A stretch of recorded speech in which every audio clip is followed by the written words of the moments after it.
Just another thirsty Thursday, but only one more day till Friday, and that's only one day from Saturday, and Saturday is better than Sunday. It's not Monday, Tuesday, Wednesday, Friday, it's Thursday. It's not Monday, Tuesday, Wednesday, Friday, it's Thursday. Thursday. Whoa, Thursday is the day that we take for granted, because we know our Friday plans could be slanted. But today's only 2 days from the weekend, and only 36 hours from hanging with our friends. Something tells me this day will go fine, and for dinner I think I'll have a glass of wine. Because it's Monday, Tuesday, Wednesday, Friday, it's Thursday. It's not Monday, Tuesday, Wednesday, Friday, it's Thursday. It's not Monday, Tuesday, Wednesday, Friday, it's Thursday. It's not Monday, Tuesday, Wednesday, Friday, it's Thursday. Thursday, over the hump day, Thursday, the end is inside day, Thursday. It could be worse day. Oh, it's Thursday. That Randy Hughes and Joe Kachiva is brewing some more beer at the brewery for the weekend today. It's not Monday, Tuesday, Wednesday, Friday, it's Thursday. It's not Monday, Tuesday, Wednesday, Friday, it's Thursday. It's not Monday, Tuesday, Wednesday, Friday, it's Thursday. It's not Monday, Tuesday, Wednesday, Friday, it's Thursday.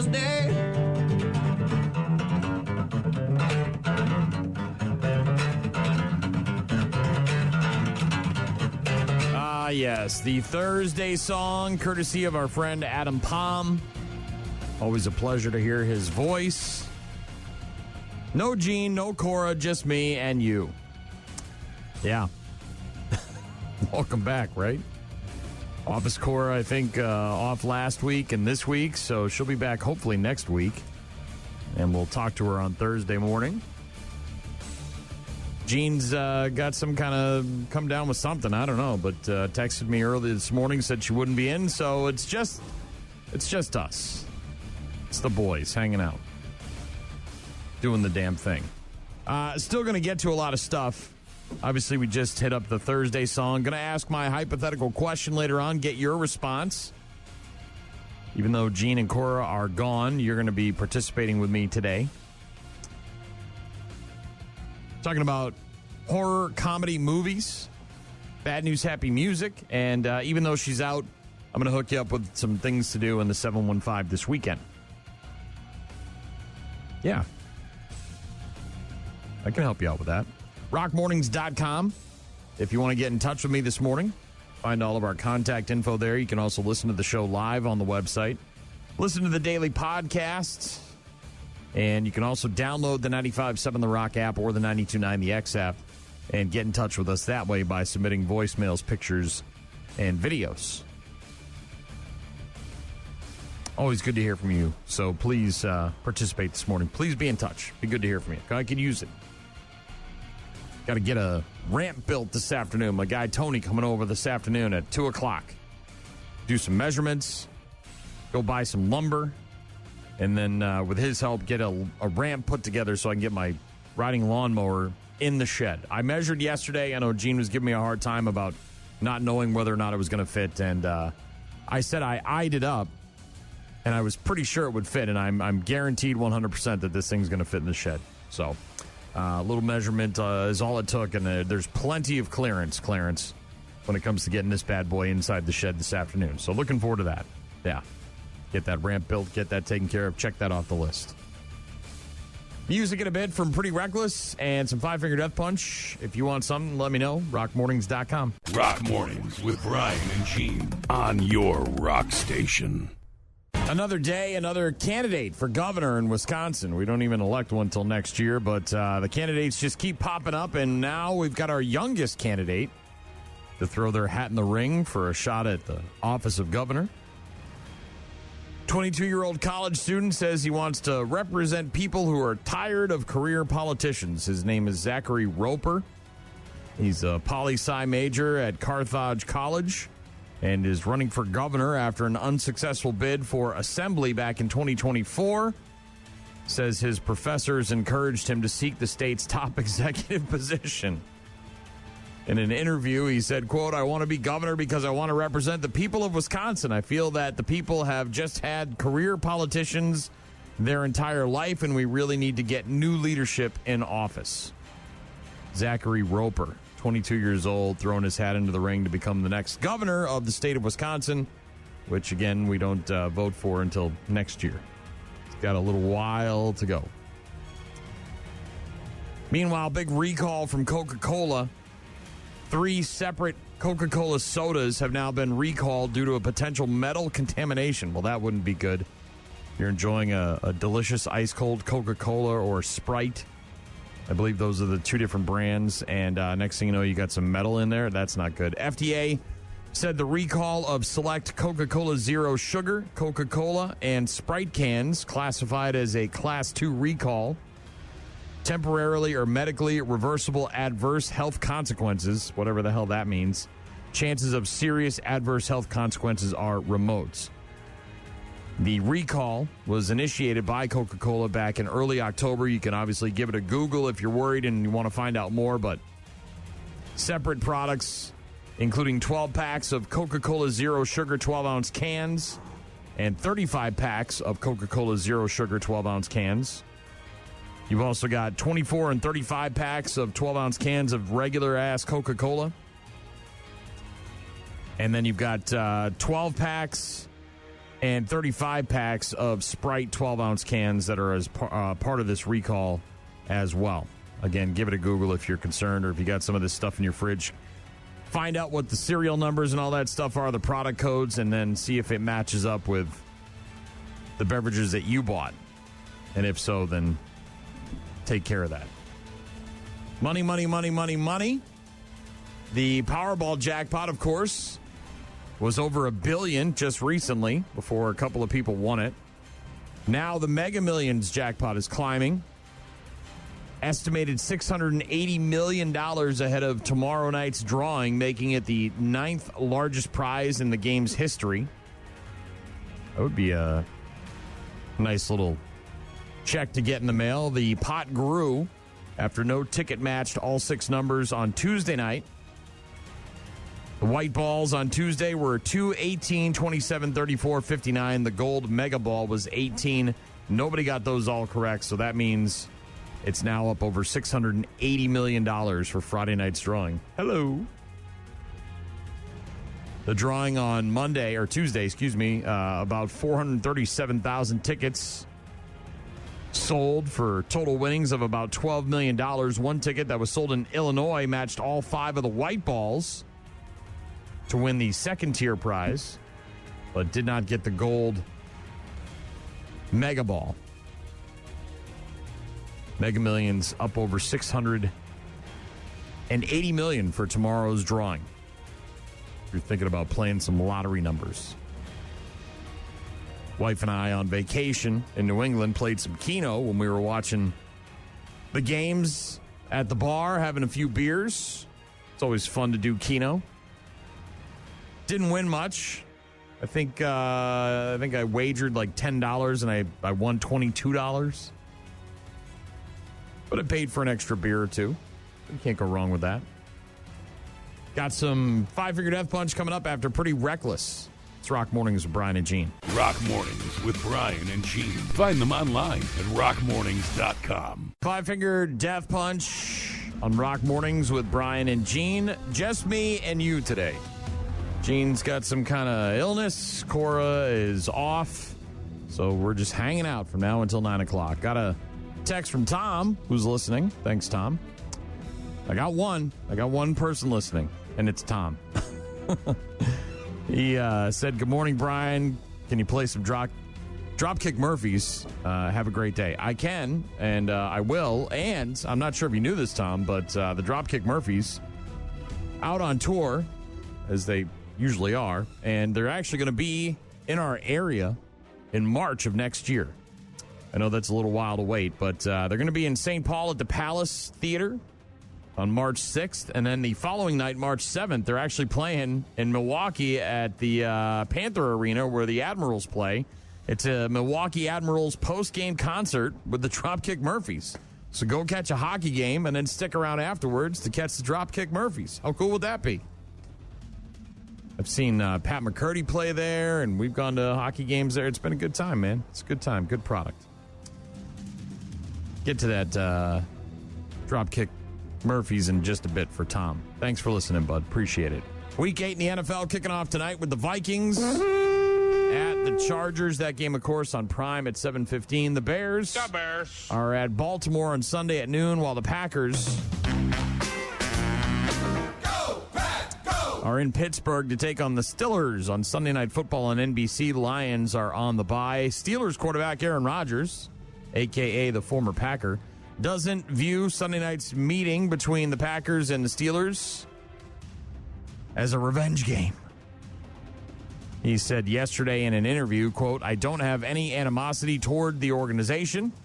Obviously, I wish that things had been better in our last year there, but I have a great relationship with a lot of people still in that organization, and this is not a revenge game for me. I'm just excited to see some of those guys and be on Sunday Night Football again." You done messed up, Aaron! Yeah, so Aaron taking on the Packers Sunday Night Football doesn't appear to be a revenge game for him. Yeah, right. You know you want to get the win. Come on. World Series. That starts tomorrow night, 7 o'clock on Fox. Dodgers will be in Toronto to take on the Blue Jays. Because of that, they had to move some stuff around, including the Bucks game tomorrow.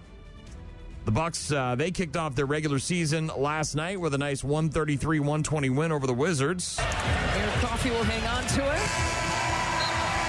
And the Bucks get the first deer dub of the season, 133-120. Yeah, Bucks are off today, and they are at the Raptors tomorrow night at 5:30. Originally, that game was supposed to be, I believe, at 6:30, but because the World Series starts at 7 tomorrow in Toronto, they moved up the hockey game and the basketball game in Toronto to make way for Game 1 of the World Series. Probably going to be some traffic issues there in the city of Toronto.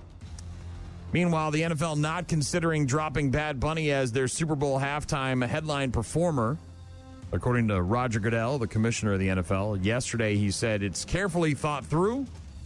Quote, "I'm not sure we've ever selected an artist where we didn't have some blowback or criticism. It's pretty hard to do when you have literally hundreds of millions of people that are watching." Yeah, dude. Every year. Doesn't matter what it is. Even if you give us what we want, which is Metallica, there's going to be lots of people that are going to hate that and want something else. It's just it's a fact of the matter. There is apparently some sort of petition to swap out Bad Bunny for, I think, George Strait. I saw an article on usatoday.com that it was picking up steam. That's not going to happen. The NFL has already invested millions of dollars in promotion and whatnot to make Bad Bunny the halftime performer, and that's just what it's going to be. And you don't have to watch. That's the best part. Just like this program, if you don't like me, you don't like what I say, you don't like what I play, you don't have to listen. You make that choice, not me. Corbin made a choice to listen. He said, "Good morning, Brian. I'm listening while loading the dishwasher." Oof. I think my wife's alarm is going off right now, so I'm going to go easy on the dishwasher discussion. But, yeah. We have a difference of opinion as to how the dishwasher should get properly loaded. And we have not had a discussion about it because I just go in there and fix things. My wife is the person who just sort of puts dishes in sort of any order or form, where the dishwasher is designed to have things in a certain way so you can maximize the amount of dishes that can go in there. And so I constantly am going in there and rearranging plates and glasses and silverware and whatever else is in there. My wife just sort of opens the dishwasher, pulls out the drawer, puts something there, and then that's where it is. But it has these nice slats and organizational tools inside the dishwasher to make it a little easier. And so, yeah, we haven't had, there's no fighting. There's no sleeping in another room because of a dishwasher problem, but we definitely have a difference of opinion when it comes to filling up the dishwasher. So, Corbin, good luck to you loading the dishwasher. Thanks for tuning in this morning I appreciate it. We'll get to that Dropkick Murphys in just a bit. Rock Mornings with Brian and Gene on your rock station. It's Hallmarkween on the Hallmark Channel. Tonight, Lacey Chabert is a princess who was turned into a mummy by an ancient curse. Oh, I wish I could get dug up by someone who really digs me. Tyler Tylerson plays a rugged archaeologist. There's nothing I love more than finding old bones. I'm constantly thinking about boning. Who has awoken me? Oh my, I found a mummy. For 3,000 years, I've been dying for someone to knock the cobwebs out of me. I mean, off of me. Wow, you're scary. Scary hot. It's Mummy Dearest, tonight on the Hallmark Channel. Don't know how to find the Hallmark Channel? Ask your divorced aunt. She knows. Nice. Tom wanted that Dropkick Murphys. He got it. Corbin's loading the dishwasher. Thanks for listening. I'm up to 3. Doc just texted in, said he wants some Lemmy and Ozzy Hellraiser. I got 3 people listening. Boy, this is why they pay me the big bucks. Tom, Corbin, and Doc. That's why. Thanks, dudes. Appreciate it. Thursday Night Football tonight on Amazon Prime. Chargers hosting the Vikings. 7:15 kickoff. Season 7 premiere of The Kardashians on Hulu today. Also, the first season finale of NCIS Tony and Ziva on Paramount Plus today. Also, new episodes of 911, Law & Order, Matlock, 911 Nashville, Law & Order SVU, Elsbeth, and Grey's Anatomy. Fallon is new tonight with Kristen Bell. We'll see if she shows up. Apparently, her anniversary post about her and her husband, Dax Shepard, didn't go over too well with the internets, and she skipped out on a TV appearance yesterday, and we'll see if she shows up on Fallon tonight. But Fallon's also got Dave Franco and Jay Jordan appearing with Fallon on TV tonight. Colbert's got Ben Stiller and Tig Notaro. Leslie Nielsen, Leslie Jones, and Amelia something or other are going to be on with Seth Meyers. So, yeah. That's what's on the boob tube. Today and tonight, wife and I watching Monster, the Ed Gein series on Netflix. We're halfway through. We're going to finish that up this weekend. Been watching some horror movies as well. Some of our favorite genres of the horror films are the horror comedy movies, and there's a new ranking on a website called GamesRadar.com. So some website that no one's ever been to before. Has now ranked the 15 best horror comedy films. And their list sucks. Now, they've got some winners on there. Don't get me wrong. They've got movies that I would definitely put in my top 15 when it comes to horror comedy movies. But in terms of the rankings, they got it all wrong. Way down at the bottom of their top 15 list is Army of Darkness from 1992. Hail to the king, baby. Yeah, hell yeah, groovy. So many one-liners from that film. That would definitely be in my top 10. Army of Darkness would certainly be in my top 10. It wouldn't be at number 15, the bottom of the batch. Speaking of batches, at number 14, Gremlins 2, The New Batch. This is a top 15 ranking of the best horror comedy films, according to a website called GamesRadar.com. So Gremlins 1 doesn't get in, but Gremlins 2 makes the list at number 14.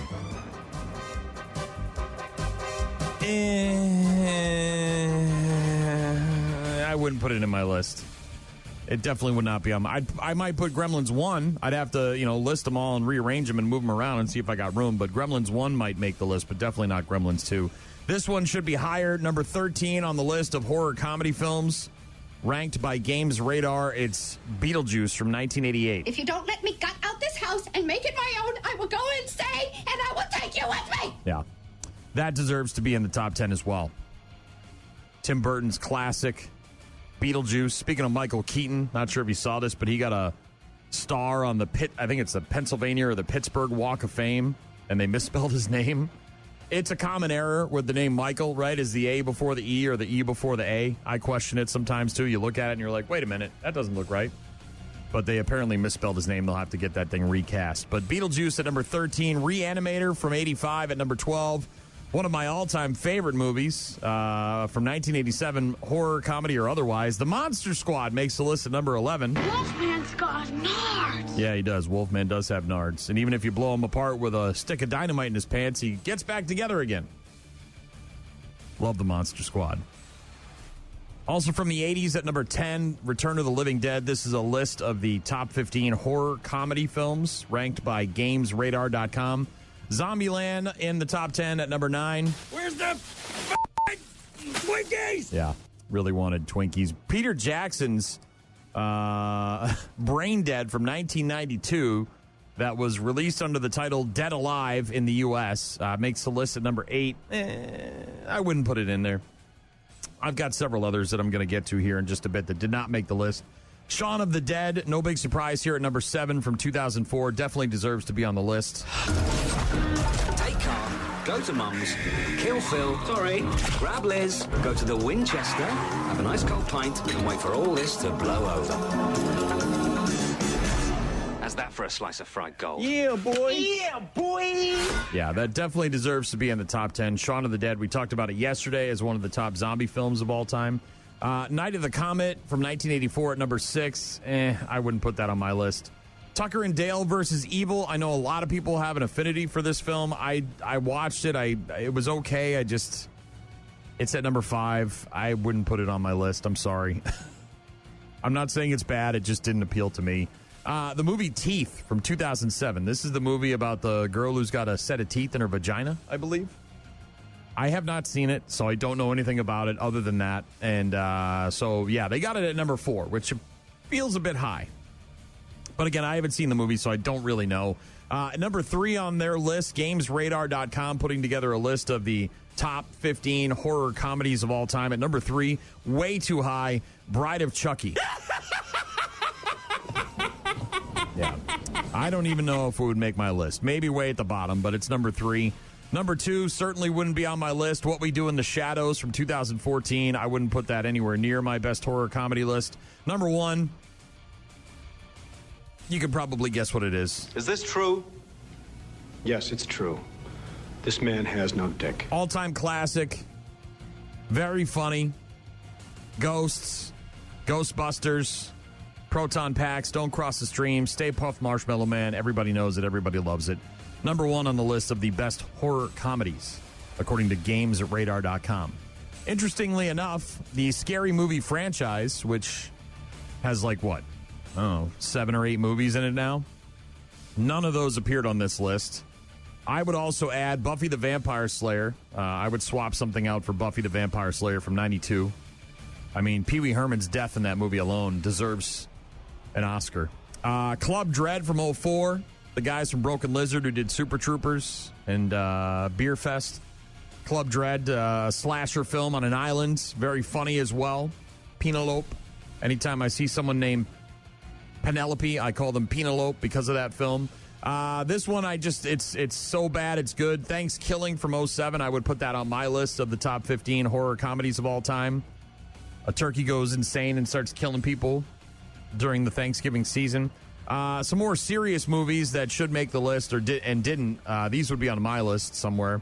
Trick or Treat from 2007. It's an anthology film with the little kid, Sam, with the mask and all that stuff. And you got Brian Cox in there. And you've got, what's-her-nuts there from True Blood. Sookie. She's in that film. Whole bunch of people in that one. Trick or Treat. Cabin in the Woods from 2012. I would put that on my list as well as one of the best horror comedy films of all time. Very fourth wall, right? Breaking the fourth wall in a way. Sort of the characters are aware that they're kind of in a horror movie, right? They go in the basement. Hasn't anybody ever done this before? Especially the stoner kid. Krampus from 2015. You could put that in the Christmas category. You could put that in the horror movie category, or you could put it in the horror comedy category. I would put it in all 3, but I loved Krampus. Very funny movie. Dead Don't Die from 2019. Bill Murray, Adam Driver. Zombie film. I would put that in my top 15.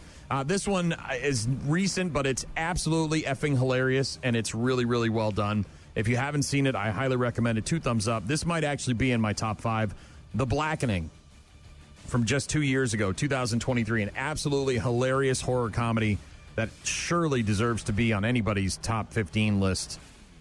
I don't know why Games Radar missed it, but that it is a list, if you want, of the 15 best horror comedies according to a website, and some additions courtesy of me. It's music now from the Foo Fighters. Tune's called The Pretender. Rock Mornings with Brian and Gene. Find them online at rockmornings.com. Requested Volbeats. Got a request earlier from Tom. He wanted to hear some Dropkick Murphys, so I did that. Tom was my first listener this morning. Then Corbin chimed in. Became my second listener. Loading the dishwasher. Doc texted in. That's 3. Doc wants to hear some Lemmy and Ozzy. Roxy texted in from the 715. Said, hey, Brian, can you play Lola Montez? I just did that. Also got a request from T-Stet. I think that's 5, right? I'm up to 5. T-Stet said, I was wondering if there was room for some Volbeat this morning, listening to you this morning to make my first 3 hours tolerable at work. Have a good day. Thanks, T-Stet. Got your Volbeat. Hopefully that helped. Dan texted in, said he wants to hear some Down with the Sickness since no one is listening. I don't know, Dan. I'm breaking records now. I'm up to like 6 or 7. I also got a message on Facebook from my guy, Tommy Babs, the pizza god. Said he's listening as well, hauling big black pipe to West Salem. Also said F. Corbin and his dishes. Listener on listener crime. What are we doing here? Can we all just get along? Come on, Tommy Babs. Be better. Somebody from the 715 texted, I think it's Rooster. Rooster said 4. You got 4 listening. Rooster, you're like 7 or 8, bro. I have to reorganize my numbers. Sheila said she's listening. Cheryl listening as well. Wants to hear some Van Halen. Somebody texted in, said, I think you are the first person I've heard that knows True Blood. Oh, yeah, man. Wife and I watched it when it was on HBO. We loved it. Sucky. Love that film. Or that series. Cordell wants to include Freddy's Dead, The Final Nightmare, on the list of horror comedies. Brenda listening at the Sweet Stop and Sandwich Shop wants to hear some Slipknot. Thank you, Brenda. You make like 9 or 10. I'm up to 10. This is why they pay. I should ask for a raise today. Got like 10 people listening to me right now, which is good because I'm going to need your help here in a couple of minutes when I get to my hypothetical question. Normally on Hypothetical Thursday, it's me and Gene asking questions of one another, and Office Cora jumps in, but both Gene and Cora are off today, so it's just us. It's just me and you 10 people that are listening. So I'm going to need your help when I ask my hypothetical question a bit later on. We'll do that here in a couple of minutes. I'll try to get to that Van Halen, Disturbed, and Lemmy and Ozzy. The requests are rolling in now, so I've got a lot of music to get to. And I'll do my best to get to that here in just a bit. Oregon. I've never been there, but I might have to travel there, or I might need to talk to somebody about getting something like this set up here in our area. I love these things. This isn't the only one, but this just recently happened. I think it was last weekend. Gary Christensen celebrating as he crosses the finish line, hoisting his kayak paddle in the air triumphantly. Giant floating pumpkin race. I love these things. You've seen the big giant pumpkins, right? You go to Schwartles, you go to Eckers, you go to these places all around town. You see the big one, the really big ones too. I'm talking about the freaks of nature that need like a what's the word I'm looking for? Forklift. You need a forklift to carry these things around. Well, this guy's in a giant gourd, a giant pumpkin, and they cut it in half essentially and hollow it out. And then you jump in and you float down the river. There's thousands of people drinking beers and lining the streets, cheering you on. Dude dressed as Buddy the Elf, no less. You've got a exciting activity that crowds love. You got the costumes, cheering people, spectacle, pumpkins sinking. It has everything. It's great. Hell yeah, it has everything. It's great. I love this. It's the inaugural event this past weekend in Tualatin, Oregon, a suburb of Portland. Hosted the West Coast Giant Pumpkin Regatta since 2004. Drawing large crowds who cheer on costume participants as they race around a small human-made lake and a humongous pumpkin or two that have been carved out. And this guy, first time winning, has competed since 2013. Earlier this year, the guy who won claimed the Guinness World Record for longest journey by pumpkin boat after he paddled almost 60 miles. in the Columbus River. Why are you smiling like that? I just like to smile. Smiling's my favorite. Yeah, won the race dressed up as Buddy the Elf. I love it. We got to get something like that around here. I don't know if they could shut down parts of the Mississippi for this, but man, if we could get a pumpkin race and people dressed up in costumes and a beer tent, I'd be all about it. I'm here, little one. Ain't it thrilling? Poppy wants to see you. Hell yeah, Poppy wants to see you at the finish line. In your Buddy the Elf costume, winning the pumpkin race, the pumpkin regatta. You look like you came from the North Pole. That's exactly where I came from. Santa must have called you. Oh, yeah, sure. He just got off the cell phone with me. You did? So, go on. Go on with what? Well, are you going to sing a song or something, or can I just go back to work? I don't know if he sang a song after he won the race, but he looks pretty effing happy in the water in his big giant pumpkin and his Buddy the Elf costume. He even got the wig on. I love it. Buddy the Elf, what's your favorite color for the town? Hello? Hello? I feel like we could do something like that around here. I don't know. Is the Mississippi too volatile this time of year? I mean, there's not a lot of boats out there, obviously, other than barges and whatnot. But is it too much? Is it too windy? Too wavy? Is it too? Because they're doing this on like sounds like a man-made lake or something like that. Some sort of man-made course that they designed specifically for this event. I don't know. I feel like we could do something like that. Cool story. Out of Oregon, guy dressed up as Buddy the Elf wins a pumpkin regatta, floating down the river in his big, giant, hollowed-out pumpkin. Very cool. Got a text from my guy, the Gunny. He said he's got my ears on, dude. You got your 6. Thank you very much, Gunny. Appreciate that. Going to see him Saturday night. First time in weeks I've seen the Gunny. Looking forward to it. Hypothetical Thursday. We're going to get to that here in just a couple minutes, so stick around. Rock Mornings with Brian and Gene. Start your day with Rock Mornings. Take this job and shove it. I ain't working here no more. As a guy who just got back from vacation and then asked AHR how many more vacation days he has left and found out the hard way that he's only got 3 remaining days for the rest of this effing year, I can't wrap my head around this. I got to be honest. I read this stat this morning from a new survey. 23%, almost a quarter of employees in America, almost a quarter of the workforce, according to a new report, have not taken a single vacation day in the last year. These people are insane. This is part of the agreement when you get a job. You will pay me X amount of dollars for X amount of work, and I'll get X amount of benefits. One of those benefits tends to be vacation days / PTO / sick time, whatever you want to call it. But for some reason, nearly a quarter of employees in America didn't take a single vacation day in the last year. That's nuts. The report says that the 3 reasons why are, number 1, workload. 43% of workers have felt they have too much work to justify taking vacation, while 30% have worried about falling behind. You can count everybody as one of those people. But you still got to take the vacation. You got to get away from it, man. I know all too well about the workload situation. When you take 1 week off of work here, you got to do 2 weeks worth of work in advance just so that you can take the week off without having 2 weeks worth of work built up when you get back. And even then, you get back and you still got 2 weeks worth of work to do. It's not a fun situation. It isn't. Team culture is another reason why nearly a quarter of employees haven't taken a single vacation day in the past year, despite the majority of them having access to vacation days and PTO. Team culture, 29% of workers say they have felt guilty or pressured to appear committed at their job, which may lead them to avoid taking the PTO or the vacation time. And another 25% of workers say their manager would likely respond in a discouraging manner if they asked to take a full week off. Well, tough titty. Take the week off. It's yours. It's part of the deal. We had a guy who worked here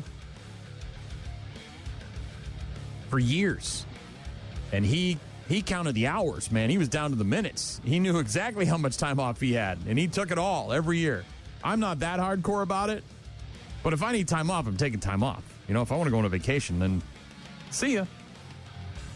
25% of workers say their manager would likely respond in a discouraging manner. That's what managers are. They're discouraging. That's what they're there for. They're not there to have fun. They're not there to be your pal. They're there to manage. Usually in a negative way. The last reason why nearly a quarter of employees haven't taken a single vacation day, according to a new report, is PTO expectations, whatever that is. More than 33% of employees say they don't think they have enough PTO to take a proper vacation. So they're not keeping track? They don't even know? Do you not know how much time off you got? Some workers get unlimited PTO, but that actually makes it tougher to get away due to unclear expectations of how and when it should be used. Oofta.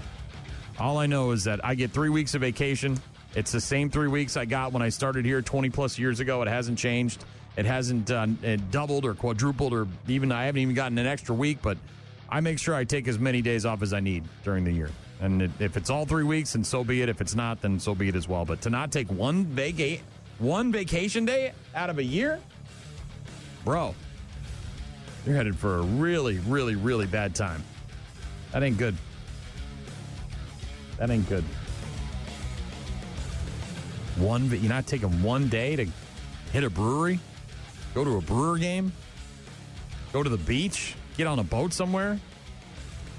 Oofta. More text messages rolling in. Paul said, how about some Highway to Hell from AC/DC just to warm things up a bit, seeing as it's 28 degrees at Fort McCoy? Yo! I know, I keep thinking that I'm going to get on the motorcycle again, but every day when I leave the house at 1:30, it's like, maybe not. Maybe not. It's still a bit chilly. There was actual frost on my windshield this morning when I got up. It took a minute for the heater to kick in and start melting that stuff. Cheryl wanted to hear some Van Halen. Here you go. Oh, yeah. From Better Off Dead, right? Isn't it Better Off Dead? He's going to ski to K2. Works at the burger joint. The video with the burgers coming to life. Claymation. The one burger's got the Eddie Van Halen guitar. Everybody wants some. Rock Mornings with Brian and Gene. Find the daily podcast at rockmornings.com. Look, I'll pay you for it. Look, I'll pay you for it. Oh, the good old days. Some requested Van Halen for Cheryl. Roxy, who wanted to hear that Lola Montez, which I did earlier, said, thanks. Also, I'll take time off unpaid, or I might throat punch somebody. Yeah, look, you got to get away from it every once in a while. Weekends aren't enough. Occasionally, a couple extra days here and there. I did get a text from Jake. And, Jake, your situation's a little different. You know, this survey that I was reading earlier about nearly a quarter of American workers not taking a single vacation day in the last year, it sounds mostly like, you know, they're terrified of where they work, right? They don't understand the workload or the PTO. Jake says that he has not used a single hour of PTO in the last year. Will be soon, though, as I'm big into deer hunting. So, yeah, you're bankrolling it. You're saving it up for a specific occasion, which is getting out in the woods and killing some deers. So that I understand, right? If you've got like a cruise or a Disney vacation coming up, then, yeah, you kind of put that stuff in the account and you wait for it to come around, but these people aren't taking vacation because they're afraid they're going to have too much work to do when they get back.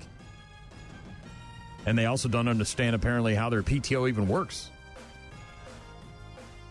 Which is sad. Again, it's part of the agreement. Take your time. You deserve it. Got an email as well from Shannon. Said, quietly listening. Thank you for following through with the Dropkick Murphys. Hope your day goes well and Gene feels better soon. Thank you, Shannon. I'm sure Gene will be better by tomorrow. And as long as I get this effing ramp built for my lawnmower this afternoon with my guy Tony, we'll be all right. I'll be having a great day. Looking forward to it. Do some man stuff in the backyard.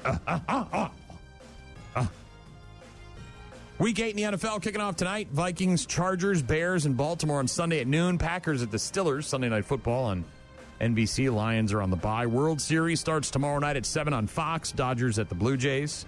Bucks got a win last night in their regular season opener against the Wizards, 133-120. Big emotional welcome back for Chris Middleton. Not sure if you saw any of those videos, but they were pretty good. Got a nice big hug from the mascot as he walked through the gates. Bucks are off today. They're at the Raptors tomorrow night at 5:30. Early tip because of the World Series. NFL moving the Pro Bowl festivities to Super Bowl week beginning this year, this February. This coming February, which is actually next year. Again, moving things around. No one cares about the stupid Pro Bowl. No one does. It's a nice little thing to put on your resume, but in terms of fans, they don't give a rat's ass. The plan now is to hold the Pro Bowl games on Tuesday night, February 3rd in San Fran at the venue that is hosting the Super Bowl Experience Fan Fest. The largest ballroom there holds 4,000 people, making it a more intimate event than in previous years where they focus on TV. It remains a flag football game between the AFC and NFC, though the Executive VP of International Events, Peter O'Reilly, did acknowledge that the format could become more internationally focused as they lead up to the 2028 Summer Olympics in L.A., whatever the hell that means. All I know is that I don't watch the Pro Bowl, and I'm not going to watch the Pro Bowl, and I don't give a rat's ass about any of the Pro Bowl stuff. Give me the Super Bowl. Don't care who's playing the halftime show. Pro Bowl can go right in the garbage can. Washington Commanders quarterback Jaden Daniels, adjust your fantasy accordingly. He'll be missing the game on Monday night at Kansas City because of a low-grade hamstring strain. Marcus Mariota will take his place, making his third start of the season in place of Jaden Daniels. And Tennessee head coach Tony Vitello is now the next manager of the San Francisco Giants, making it the first time that a big league team, a Major League Baseball team, has taken a manager directly from a college program without any experience as a professional coach. Who knew that was a thing? I had no idea. That's crazy. And last but not least, in the world of sports, the NCAA approving a rule change earlier this week that will now allow athletes and athletic department staff members to bet on professional sports, not college sports. 2 weeks after the D1 cabinet approved the change, the D2 and 3 management council signed off on it, allowing the rule to go into effect November 1st. Doesn't change the NCAA rule forbidding athletes from betting on college sports. It also prohibits sharing info about college competitions with bettors. But now it looks like athletes and members of the staff and the athletic department at NCAA schools are going to be able to bet on professional sports. I'm sure they'll be watching that closely. Just got a text from Rob. Said he's got 21.33 hours of PTO per month. My workplace doesn't have short-term disability, so I'm able to bank 488 hours of PTO, and I'm supposed to still take 3 weeks of vacation. So, yeah, you're taking your vacay, you're banking your PTO for emergencies. That's fine. Again, these people, it sounds like they don't understand how their PTO works, and they're terrified of their boss. I don't know if you heard the story here that I read, but it's, again, we don't have PTO here. We don't have any of that stuff. We just basically, if you're sick, and don't come in, and, you get 3 weeks of vacation. Yeah. But bankrolling your PTO is a good idea, especially if you've got, kids. You never know when that thing's going to go crazy. Spin off access. We'll get to some Evanescence in just a bit, and I will get to my Hypothetical Thursday question for you. You're going to have to be a participant this week because Gene and Office Corps are out today. Rock Mornings with Brian and Gene. Weekdays, 6 to 9. National Slap Your Coworker Day, October 23rd. Ow. Slap Your Annoying Coworker Day.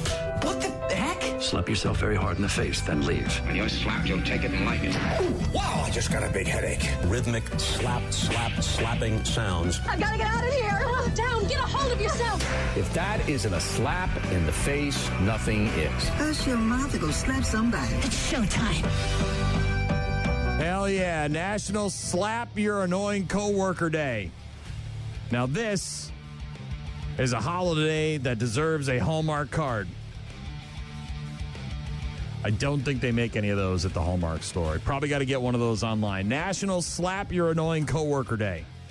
So if you got somebody that's really annoying and you can't take it anymore, maybe right up beside the head. Pap.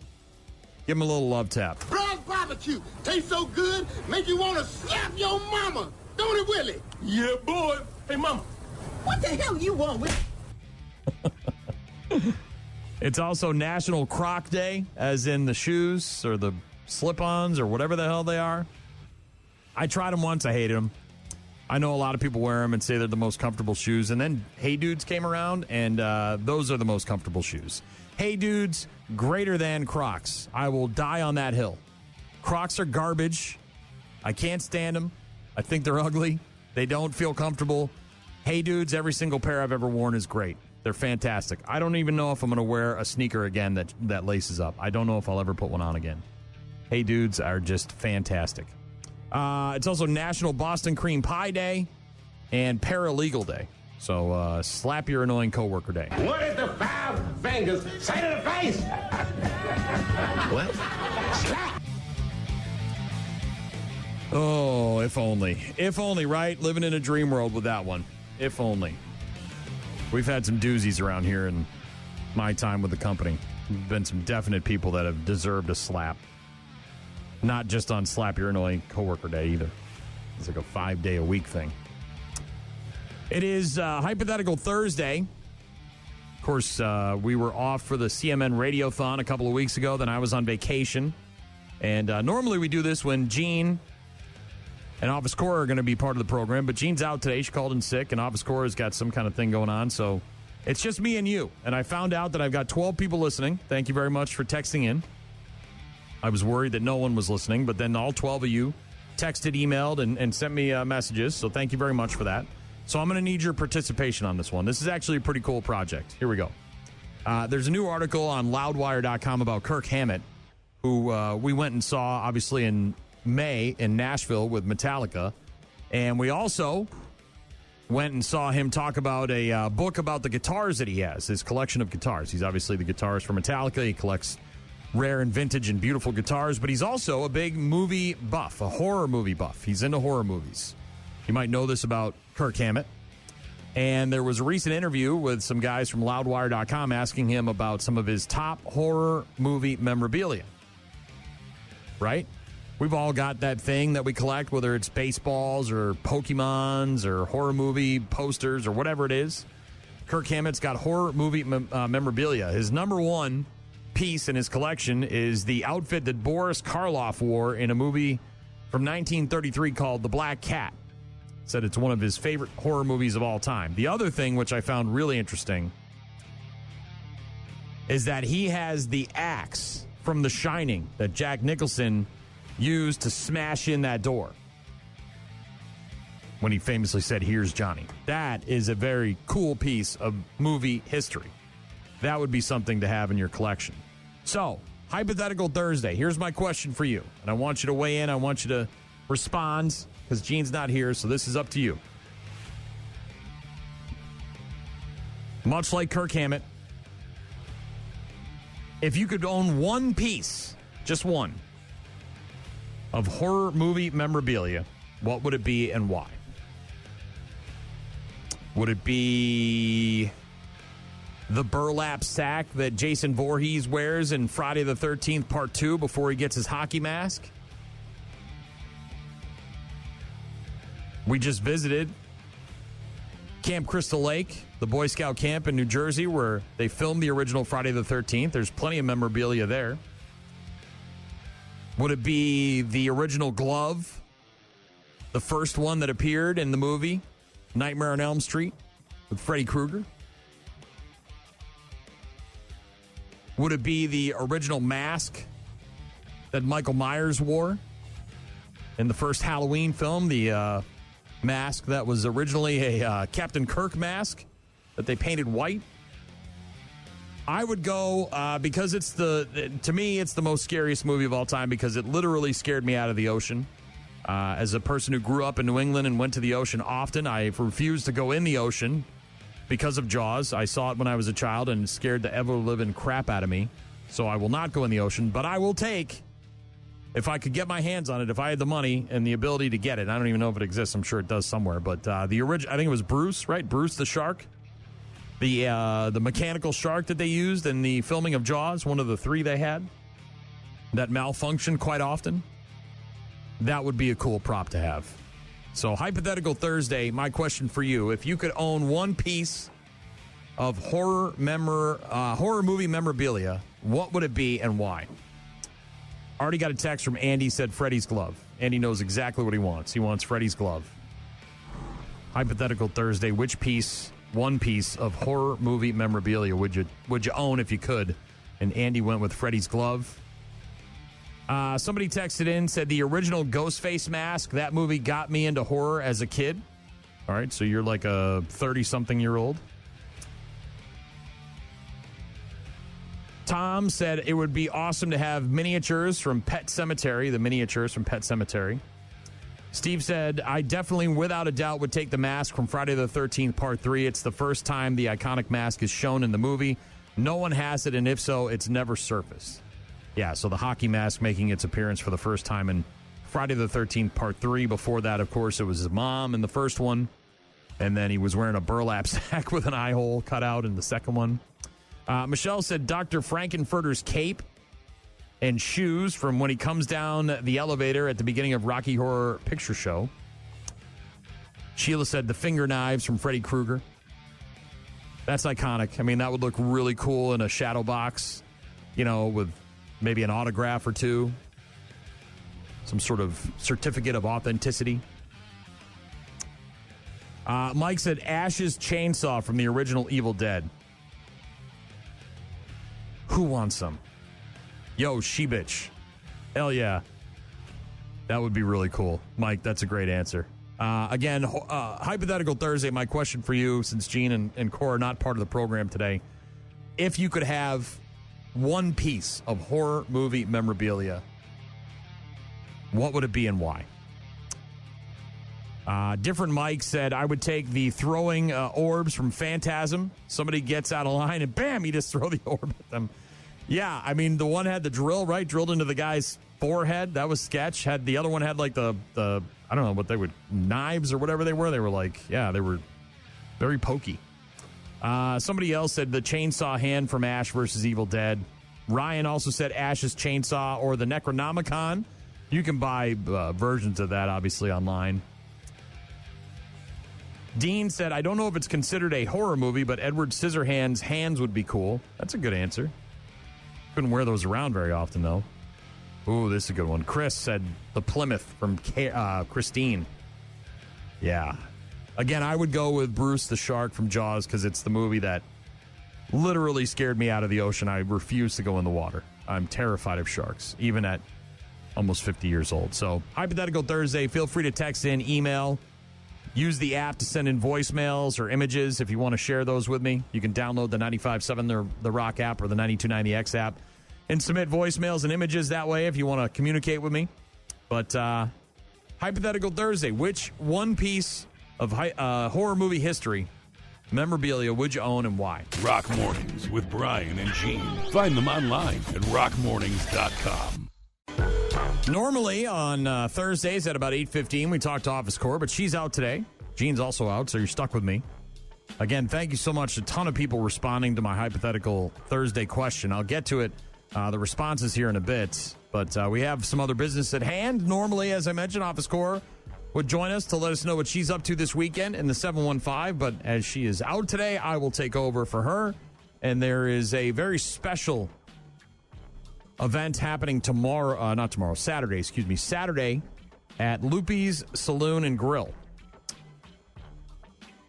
It's from 5 until 10. You can come and go as you please. There's going to be food and beverages available for purchase. Entertainment supplied by the Mars Galactic Jazz Band starting at 7 p.m. There will be a video presentation at 9 p.m. And then there will be of course, a singing of the Forever Cardinal Bound at 9:15. October of 2025, marking the 20th anniversary of the Chippewa Falls High School Marching Band Cardinals bus accident, a tragedy, of course, that impacted the community. And to honor and remember those people and that incident, there will be a event at Loopy's Saloon and Grill in Chippewa Falls on Saturday from 5 until 10. Donations can be made when you show up there. And those donations will help support the Chippewa Falls High School music program. If you cannot attend, there is a GoFundMe page as well, I believe, or a yourlegacyforever.org page. I'm not quite sure exactly how to find that, but if you want to give it a Google, it's the Chippewa Falls, Chippewa Falls High School Marching Band Memorial. And there's an event page on Facebook for this event at Loopy Saloon and Grill, and it's Saturday from 5 until 10. Also on Saturday in downtown Eau Claire, it's the Zombie Crawl. Stopping at a whole bunch of places from 6 until 10. The Walking Dead making their way all around town, taking over the streets. You can get dressed up as your favorite zombie personality and have a blast by visiting a whole bunch of different businesses in downtown Eau Claire, including the Brewing Project, the Firehouse Dive, the Reboot Social, Olson's Ice Cream, Mousetrap, The Plus, Wigwam Tavern, Clancy's. Get your stamp.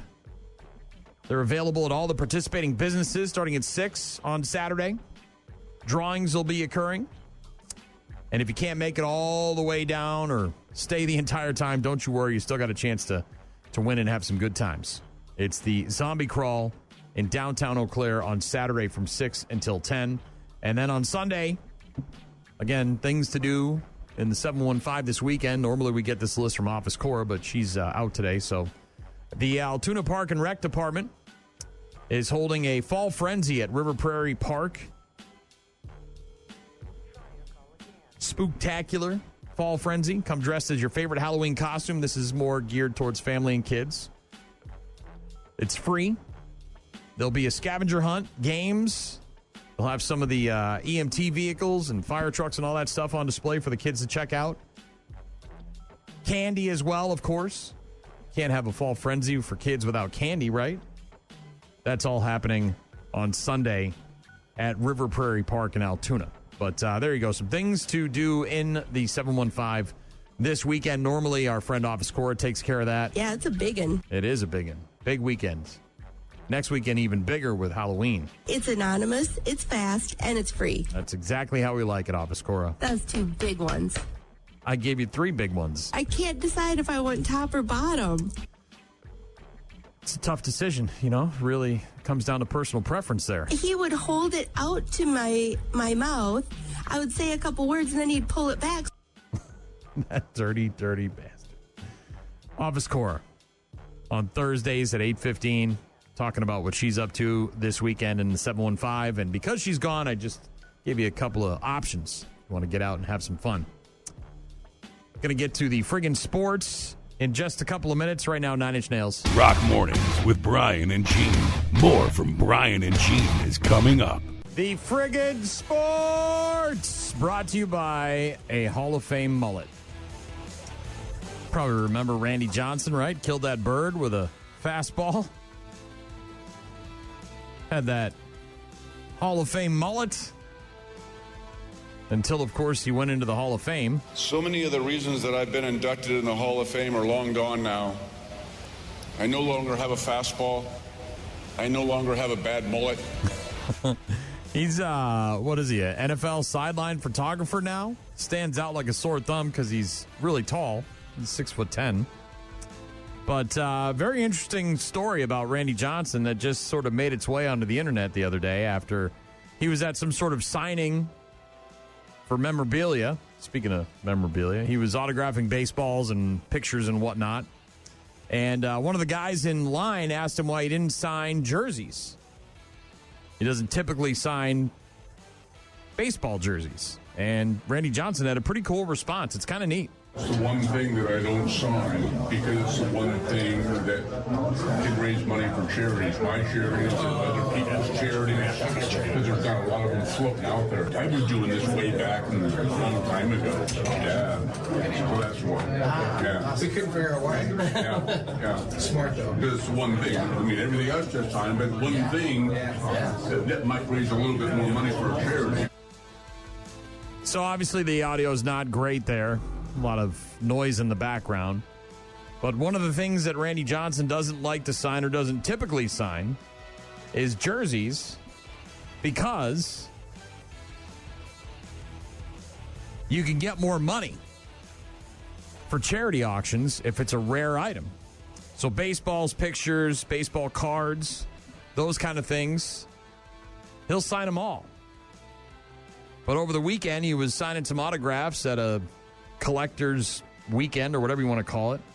And he basically discussed why he doesn't sign jerseys. And it's because they can get more money for his charities or other charities if they become more rare. And it may not be a ton of money, but it's still every dollar counts. So pretty cool reason why Randy Johnson doesn't sign jerseys. Thought that was neat. Having the foresight to realize that, hey, if you make something rare and exclusive, something that not everybody has, that's, not just going to sit on a wall somewhere for some collector and might actually earn some money for a charity, then why not do that? And that's what Randy Johnson does. Pretty cool. Yeah, signing autographs over the weekend.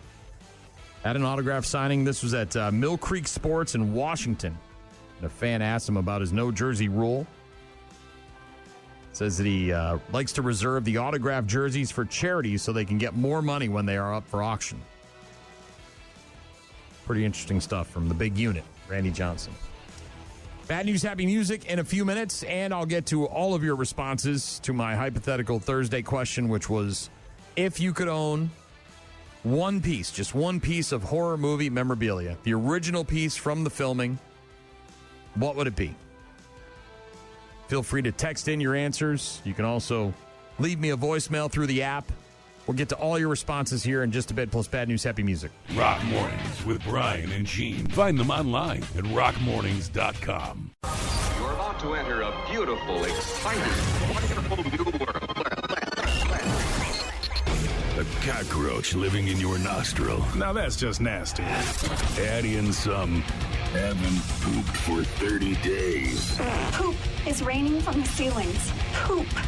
And sprinkle in some hashtag Florida Man for flavor. Florida Man. Florida Man. Florida Man. Florida Man. Florida Man. Florida Man. Florida Man quits his Burger King job, steals all of their chicken nuggets. It's bad news. Bad news. With happy music. Let's rock. We're going to get started with hashtag Florida Man, but we're going to end with hashtag Thailand Man. Is that a thing? Florida man arrested. Guy's a hypocrite. Big time hypocrite. 76-year-old Florida man named John Moss had a big sign in the front of his house that said, absolutely no drugs allowed on the premises. Well, guess who had drugs on the premises? That would be John. He was arrested and hit with multiple charges of drug trafficking after a search of his home turned up a ton of drugs. Not quite sure why they were doing a search of his home. I guess as somebody called in some sort of report. That's not in the news story that I read, but for some reason, they did a search of his home and they did find drugs. 32 ounces of cocaine, 36 grams of oxy, 442 grams of marijuana, 17 grams of alprazolam, 6 grams of morphine, 4 grams of meth. Also had $20,000 in cash and multiple handguns. Unclear what tipped the authorities off here, but they clearly were not dissuaded by his big sign that said no drugs on the premises. It was not, in fact, a drug-free zone. It was a lot of drug zone. I'm here to tell you about drugs and alcohol and why they're bad, okay?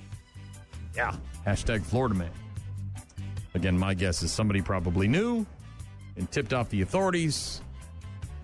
They conducted a search, and the guy with the no drugs on the premises sign, in fact, did have drugs on the premises. Shocking. The first rule of Fight Club is that you do not talk about Fight Club. The second rule of Fight Club is, of course, also you do not talk about Fight Club. But this is not Fight Club. This is Screaming Club. And apparently they're popping up all over the place. Much like a rage room where you go in with a bat or a golf club and you smash some old TVs and dishes and get a little bit of that anxiety and stress out of your system. Apparently the Screaming Club is where you just meet up with other people that are having a rough day and you just scream at each other. Just not so much yelling curse words or being threatening, just yelling. Just yelling at the top of your lungs with other people. And it's a real thing. Apparently, they've added a trademark to this, or they're trying to. The first rule of Scream Club, they say, is that you have to sign something indemnifying Scream Club in case you hurt yourself screaming. You know, pull a muscle. Maybe you pop a blood vessel in your eyeball or something like that. I acknowledge that participation in Scream Club, TM, by the way, it does say TM, may carry certain risks, including but not limited to emotional distress, vocal strain, or accidental injury. The second rule of Scream Club, they say, is that you don't talk about what brought you to the Scream Club. Scream Club is an opportunity to come out and be in community with other people and do a breathing exercise and a mindful reset. I have made some transitions into a new place, and it has not been going as smoothly as I would like it to go. And so I needed to get that out, you know? I feel really good. It was such a nice release, and I feel like my chest feels better. Like the anxiety kind of goes to my chest usually, and it feels released. An extracurricular group emerging last winter, expanding to several U.S. cities, started in D.C. apparently, where people get together, they think about something that you'd really like to release, something that's been bothering you, something that you feel like screaming about. Are they doing this outdoors? Are they doing it inside somewhere? Is there like, they got to rent a room for this? Scream clubs are a thing. Do we have one here? Is there one in our area? Does anybody know? Have you been to a Scream Club?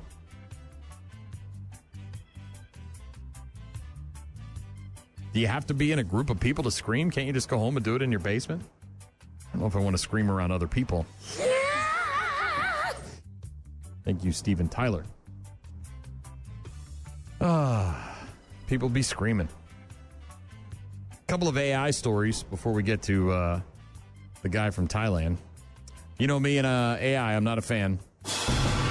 And this continues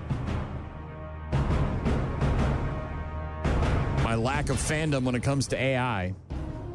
I will say, I'm going to add a caveat here. Those wrestling videos are awesome.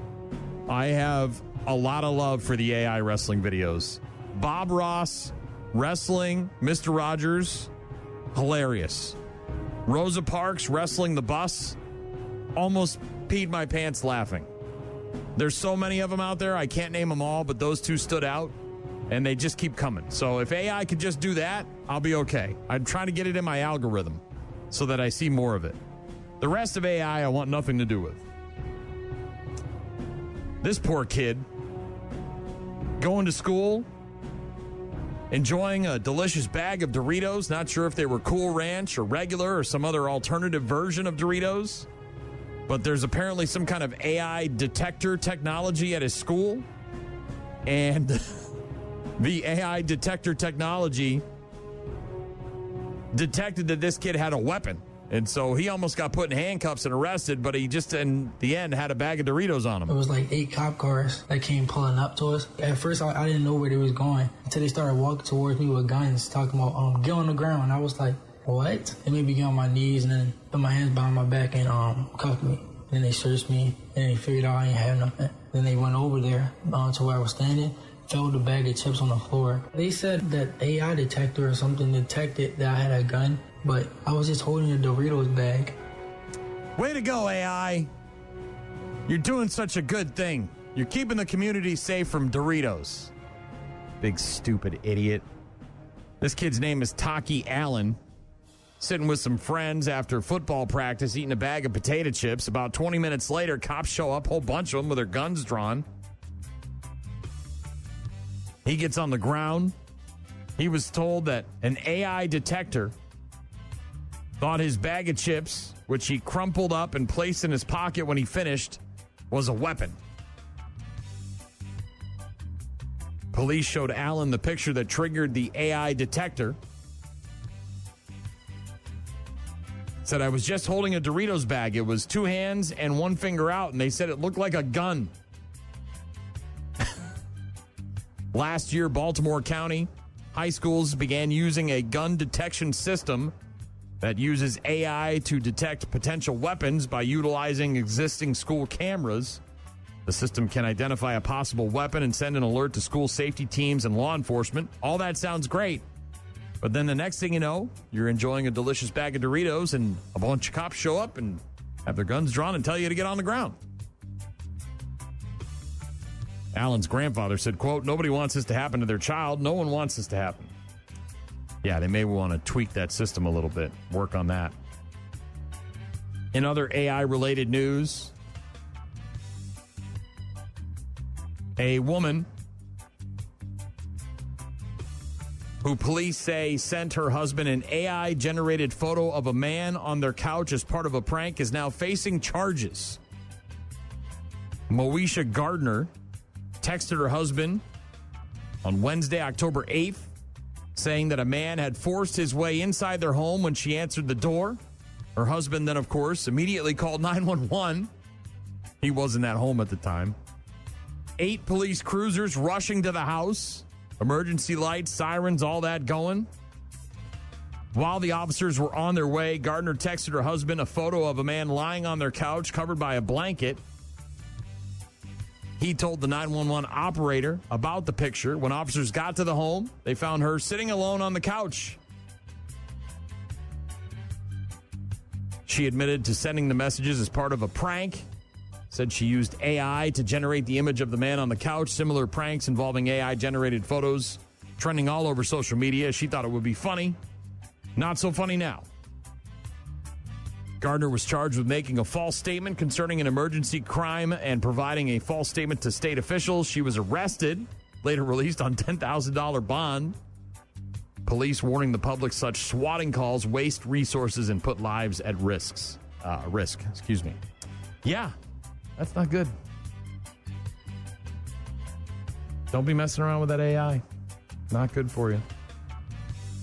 Last but not least, this one is a doozy.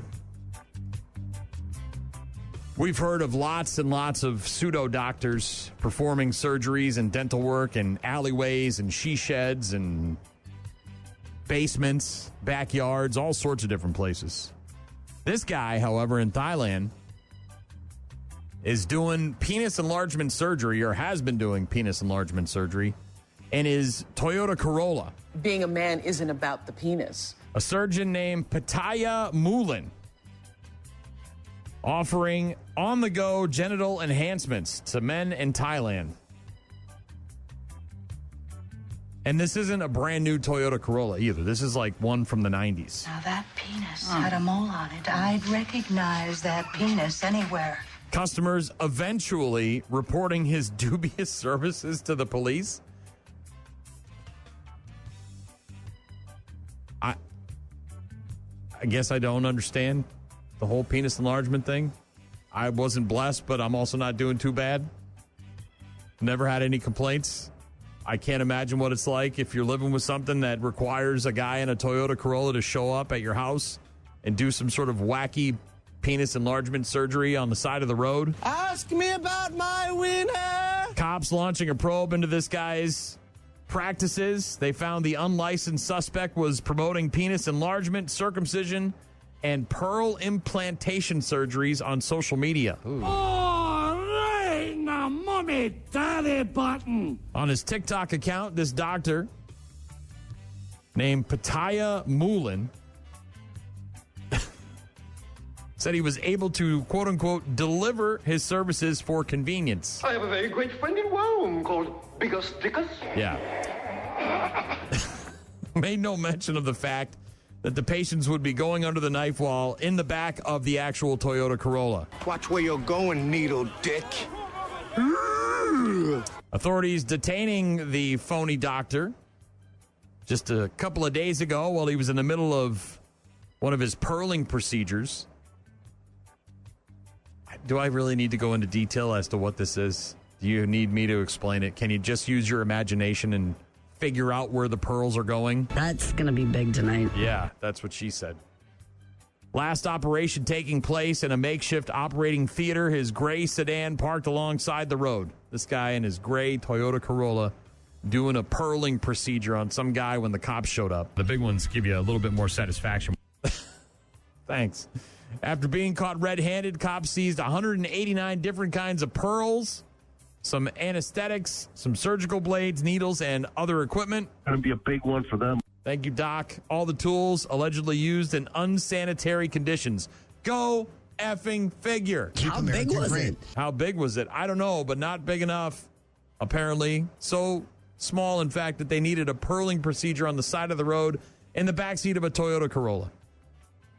This guy admitted he had no medical training and only learned how to do the procedures from watching videos on social media. There are videos of this? What are we doing? It hasn't been that big in a while. Oh, Shaw. Save me from the... Oh, my God. How many people did he do this to? This guy did not have any sterilizing equipment to prevent infections. He said, I became interested in this kind of work, so I studied and developed it as a side hustle to supplement my income. I've been doing this for around a year. I've never been on a big one either. Oh, my God. 1 year, this guy driving around his creepy Toyota Corolla and doing penis enlargement and pearling surgeries in the back seat. Oh. The big blonde ones. Yeah. Oh, no. Oh. The procedures saw patients have their private parts pumped with filler, giving them a girthier appearance. So if you've just got a really big one. Yeah, really big one. Said he was charged with practicing medicine without registration and authorization. Crime is punishable by up to 3 years in jail. Can it get bigger? Yeah. The thing in my pocket, does it have to stay small?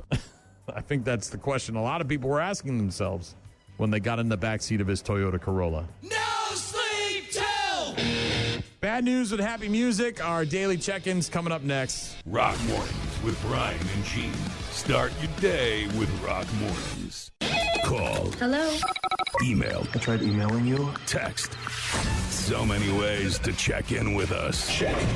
We rely on you guys for traffic updates, requests, and all sorts of other stuff. Check this out. rockmornings.com. You can find all of our contact info there. You can also download the 95.7 The Rock app and the 92.9 The X app and submit voicemails, pictures, and videos. Big question today. Lots of response. Hypothetical Thursday. If you could own one piece of horror movie memorabilia, what would it be? For horror movie props, I would want Tim Curry's Pennywise outfit. That would be a good one. That would be a very good one. That's a really good answer. Got a ton of other answers, man. I got so many here. Roxy said Gizmo from Gremlins. You can threaten anyone with him. Now, we're not talking about the actual item from, like, this is a prop. This is the item used in the filming. It's not it doesn't actually have the effects, right? It doesn't really work. I hear what you're saying, Roxy. But Gizmo would just be, essentially a stuffed animal. But yeah. Thank you, Roxy. Alex said any of the candy weapons from Trick or Treat, Ash's chainsaw, or the captive bolt gun from No Country for Old Men. That's too many, by the way, Alec. You got to pick one here. Got to narrow it down. That was the point of the exercise here. Chrissy would want the hand from Talk to Me, but she wouldn't actually hold it. Yeah, that movie got a little out of control. Thank you, Chrissy. Mike said +1 on the Ash's chainsaw. Otherwise, the costume from Aliens, or if you count Ghostbusters, the original 84 proton pack. Again, we're trying to pick one here. We're trying to get it to one. If you could pick one, have one piece of memorabilia from a horror movie, what would it be? I said Bruce from Jaws, the shark, the malfunctioning shark that didn't work so well. A lot of people saying Freddy's glove. Rob said that. Paul texted in the car from Christine. Had several of those. Let's see. JD said it might be a bit cheesy, but I think the horror movie prop I would like to own the most would probably be the reverse bear trap from Saw. Somebody said the monkey costumes from Wizard of Oz, a cap and a vest from one of the monkeys. Michelle wants Dr. Frankenfurter's cape and shoes. My guy Jake over at Twisted Skull said original William Shatner mask from Halloween. That would be badass. Cheryl said she wants Cujo. And if you've ever done any research on that movie, it was actually a very small person in a dog costume, a very large dog costume. So I'm assuming you mean the dog costume. Lots and lots and lots of other responses. Tons of people texting in what kind of horror movie props they would like. A lot of Ash chainsaws. Andy said Freddy's glove. Somebody else texted in, said the original Ghostface mask. That movie got me into horror movies as a kid. Tom said he wants the miniatures from Pet Sematary. Steve said, no doubt, the mask from Friday the 13th, Part 3. It is the first time the iconic mask is shown in the film. No one has it, and if so, it's never surfaced. That's a good, solid answer. Sheila says the glove from Nightmare on Elm Street, Freddy Krueger's glove. Mike says Ash's chainsaw from the original Evil Dead. Another Mike said the throwing orbs from Phantasm. That would be great to have. All these would be great, in fact. Ryan said Ash's chainsaw or the Necronomicon. Somebody said the lipstick that the cheerleader uses in The Night of Demons. That's an interesting one. I think that was Jason that wanted that. James, similar to me, said the wheel or some scrap from the boat from the first Jaws movie. Also got a message on Facebook from Ryan who said that the Chiefs blazer from Jaws. Now that is a sweet whip. Tommy Babs also said Freddy's glove. Marnie said she wanted the handheld mirror from Candyman. Jody with a good one. The semi-truck maximum overdrive goblin truck hood. Just the hood, not the entire truck. Fat Boy saying the puzzle box from Hellraiser is what he would want. Lots and lots of other, so many other answers. So thank you very much for the correspondence. Appreciate it this morning. Hypothetical Thursday. If you could own one piece of horror movie memorabilia, what would it be? And lots of different answers. Freddy's glove, very popular. Ash's chainsaw, also very popular. Several vehicles, including the car from Christine. The Chiefs truck from Jaws. Thank you for the response. I appreciate it. Very good to hear from you guys. We'll talk to you tomorrow. Have a great rest of your Thursday.